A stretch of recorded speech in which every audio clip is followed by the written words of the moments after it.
Hey Calibrate family, I need some insight. Can you tell me which one's better? Digital multimeter or analog multimeter? Let me know in the comments. See you right after this.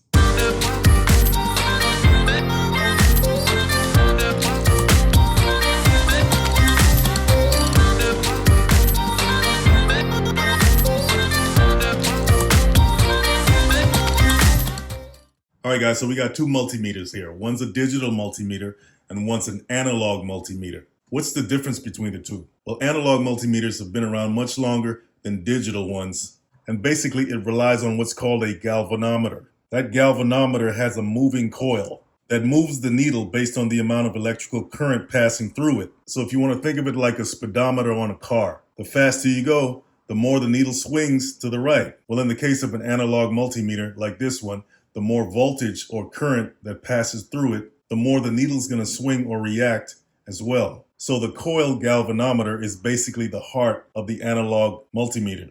It's basically a coil of fine wires suspended in a magnetic field, and when the current flows through that field, the coil rotates and moves the needle. Now, if you notice on the analog multimeter, it has a printed scale. And just like the digital multimeter, it has a range selector. On this side of the multimeter, you're able to measure DC voltage, all the way from 2.5 volts up to 300 volts. This is the symbol for DC voltage here.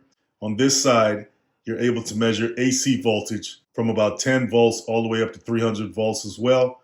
And that curvy line right there is going to represent AC voltage. On this portion of the range selector, you're able to measure resistance because you see the ohm symbol right there. Right here, you see the battery symbol, so you're able to test the voltage of your battery. And down here, you're able to measure direct current in milliamps, from about 10 milliamps to 250 milliamps DC. And if you don't know, amps means current as opposed to volts.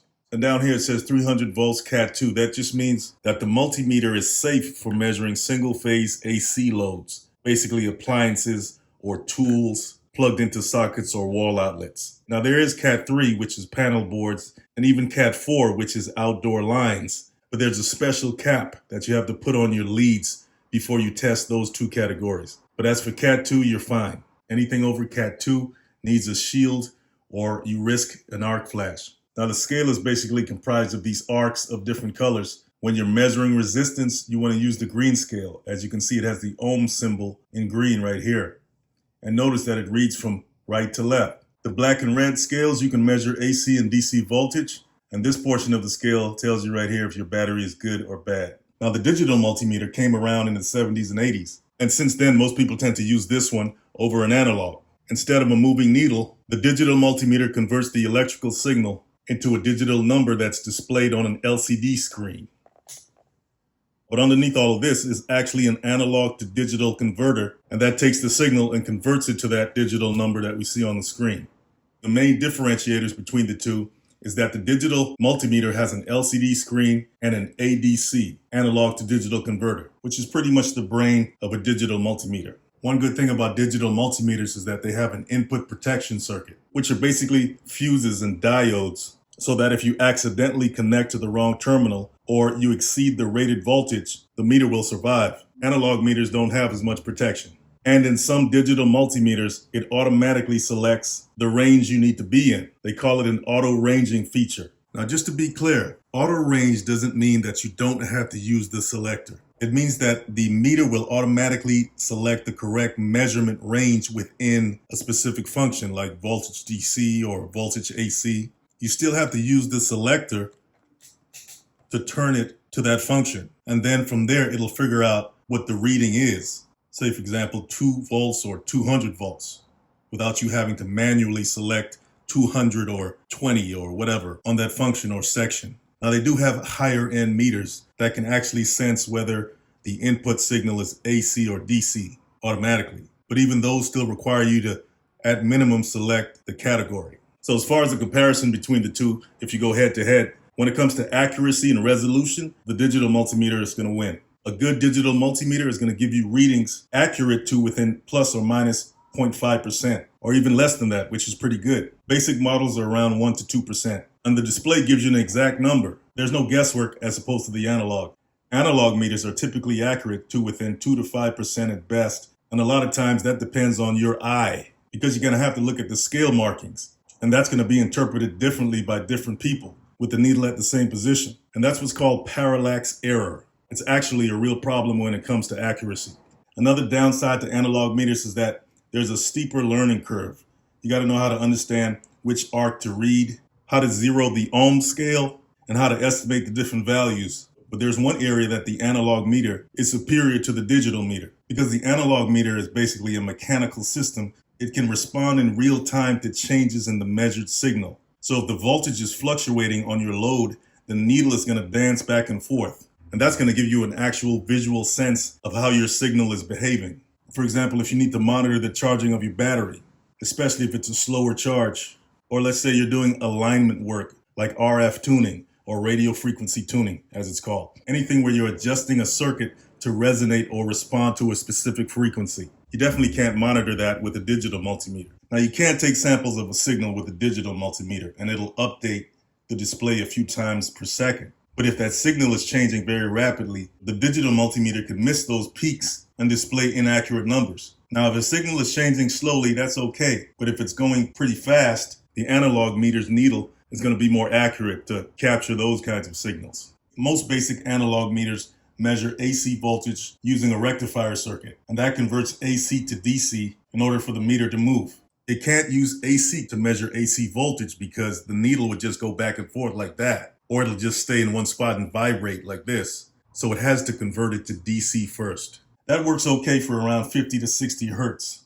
Anything above that, it can be an inaccurate reading. But a good digital multimeter can handle AC voltage across a wider range. For example, the volts AC on this digital multimeter goes all the way up to 600 volts. You're talking about photovoltaic cells, which are solar panels or solar systems. Some of those solar arrays can exceed 600 volts DC. The volts AC on the analog meter only goes up to 300 volts. Then they got solar inverters that need to be measured before it's converted to AC power, industrial machinery, high voltage power supplies, and stuff like that. Digital multimeters can handle those types of loads a lot better than analog meters. Then you got things like variable speed motor drives. Digital multimeters can measure those frequencies a lot better than the analog as well. So if you're working with electronics and you need to have a measuring instrument that has what they call an RMS feature or an RMS mode, you want to go with the digital multimeter to capture those frequencies more accurately. Now, when it comes to durability or ruggedness, the analog meter is probably better because it's made up of mostly mechanical parts.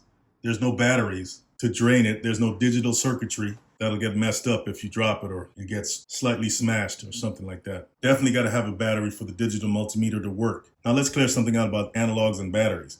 No, analog meters do not need batteries, but that's only for voltage and current measurements. When you're measuring those metrics, you only need the energy from the circuit that's being tested alone. But when you're measuring resistance or ohms, you definitely need a battery, which this one has. When you're measuring resistance, that requires the meter to supply its own current through whatever you're testing. And you need an internal battery to do that. Most analog meters use a 1.5 volt or 9 volt battery for that. So if your battery is dead and you're trying to test the resistance of something with an analog meter, you're not going to get any reading. So once again, voltage and current, you don't need a battery like you would with a digital multimeter, but you definitely need a battery when you're measuring resistance. Now, one more very important point to cover as far as the differences between an analog meter and a digital meter is something called input impedance. Now, that can be defined as the resistance a measuring device or instrument, such as a voltmeter or multimeter, presents to the circuit that it's connected to. So whenever your multimeter is connected to your circuit through your leads, it becomes part of that circuit. And if it draws too much current, it'll actually change what you're trying to measure. And that's called the loading effect. So if the device is a high impedance device, it's really not going to affect the circuit that much. If it's a low impedance device, then it's going to draw current away from the circuit, and that'll affect your reading or the value that you're looking at on the digital LCD screen or the analog scale. So imagine a circuit with a high value resistor on it, say 1 mega ohm, and you're trying to measure the voltage across it. A meter with a 10 mega ohm input impedance, it's not going to draw a lot of current from that circuit, so it'll give a more accurate reading. A meter with a 10 kilo ohm input impedance, which is a lot lower than a 10 mega ohm input impedance. It's almost the same as the circuit's own resistance, so it's going to pull voltage down, giving you an inaccurate reading. Digital multimeters have a higher input impedance and analog meters have lower input impedance, which means analog meters can give you the wrong reading when connected to a high impedance circuit. So if you're going to measure something like transistors or valve circuits, you definitely don't want to use an analog meter. If you're measuring batteries, impedance doesn't matter as much. Now with something like radio frequency circuits, you got to be careful with those because you got to match the impedance as well. So that's one of the reasons digital multimeters is preferred when it comes to modern electronics. It doesn't disturb the circuit as much and gives you a more accurate reading. All right, to sum it up, if you're going to use an analog meter, you want to use it when you're watching a fluctuating signal or a slow drifting signal. When you're checking a device that pulses, like a charging circuit or a sensor output, the needle can tell you a lot about that signal at a glance. If you're doing a quick check on a device without needing a high precision reading, then analog meters are good for that as well. Checking whether a battery has any charge at all, whether a fuse is blown, the needle either is going to move or it's not. If you're working in an environment where the electromagnetic interference is pretty high, the mechanical design of an analog meter is probably better as opposed to the interference that would disturb a digital device.